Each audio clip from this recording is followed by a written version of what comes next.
Ser funcionario estáse a converter no soño de moitos. Estudar unha oposición é a ocupación de cada vez máis persoas e é que o 20% da poboación adulta en España está preparando algún tipo de oposición. Pero a que se debe este boom? As boas condicións laborais e os altos soldos son o principal reclamo. Ademais, preto do 60% dos funcionarios actuais xubilarase nos vindeiros 10 anos. Van saír moitas prazas a concurso e a xente non quere perder a oportunidade. As novas xeracións agardan impacientes cos temas na man. A meta, a tan ansiada tranquilidade laboral.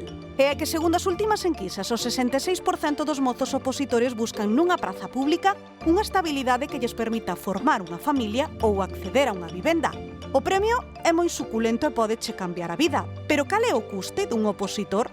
Para poder facelo, temos que ter medios e posibilidades para non traballar todo ese tempo. Ás veces, o apoio da familia é clave e axuda a poder estar centrado só en estudar. Porque un dos maiores retos é o mental. Hai que aguantar o tempo, a dureza e a presión. Algo do que dá boa conta Virginia, que leva 6 anos opositando para ser xuíza.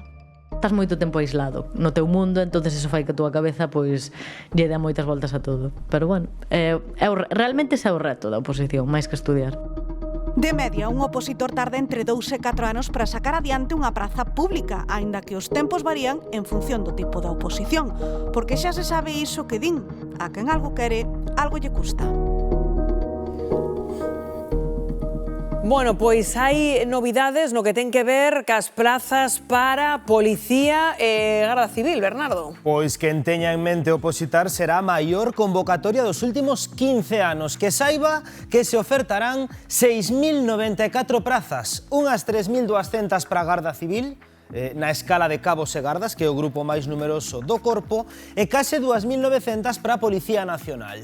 Búscase así garantir o relevo xeracional e reforzar plantillas, requisitos comuns para poderen presentarse: ter nacionalidade española, ser maior de idade, ter máis de 18 anos, non ter antecedentes penais, permiso de conducir tipo B e superar proba teórica, probas físicas, psicotécnicas e tamén médicas. Ademais, para a Policía Nacional pídese o título de bacharelato, mentes que para a Garda Civil abonda co título da ESO. E o salario, que é un factor así liviano a ter en conta, pois un axente que comeza pode cobrar alrededor de 1.700, 2.000 euros o mes, con subas segundo a antigüidade, o rango ou tamén os complementos. Entraronlle ganas de opositar?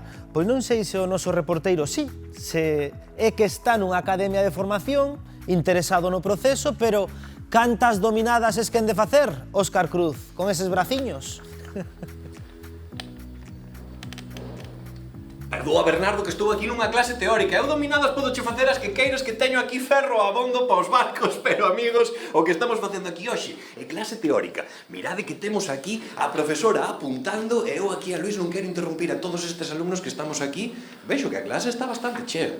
Bueno, hoxe ainda faltan algúns, porque sempre hai xente que traballa e ten outras actividades, entonces, pois, a veces non veñen todos que teñen que vir. Pero tedes moita afluencia, non? Cantos alumnos tedes agora mesmo na academia? Xuntando cos de policía, pois unha media de 70 alumnos máis ou menos. Claro, iso hai auxe, non? A xente cada vez está apostando máis, tanto por policía como por Garda Civil. Sí, bueno, porque son as oposicións que salen todos os anos, as condicións laborales e económicas son boas, entonces, pois, a xente anímase. A xente anímase, e cal é o perfil que temos? Porque aquí vexo moita xente noviña. Sí, bueno, o perfil é en Guardia Civil, por exemplo, entre 18 e 40 anos. Se é certo que o perfil máis amplio é de 18 a 30, pero bueno, hai xente, temos incluso alumnos de 50 anos en policía, non hai límite de edad. Pero temos aí o perfil de xente noviña, o sea que, Bernardo, efectivamente, como me dicías, eu con este ferro que teño para os barcos poderíame meter aquí. Como me vestí, Luís? Tes pinta de Guardia Civil, Teño pinta de... El debe ser o bigote. Pero voulle preguntar aquí a unha das alumnas. Hola, como te chamas ti? Hola, Patricia. Patricia, ti, por que decidiches meterte, por exemplo, nestas oposicións que estades aquí preparando para a Garda Civil? Pois, aparte de que vocacionalmente é algo que me interesa, sempre me gustou poder servir a cidadanía, sí que é certo que este ano o auxe da oferta de emprego público anima bastante e incentiva a que deamos o máximo de nós. Sinceramente, pois a estabilidade laboral, a precariedade de xa traballei no sector privado, entonces é algo que me incentiva e me motiva un montón a poder conseguir prazas tal. É que ben falou Patricia, amigos, voume quedar aquí ao ladiño dela porque vaiseme pegar algo. Xa veredes como si, amigos, quedo aquí preparándome para a Garda Civil.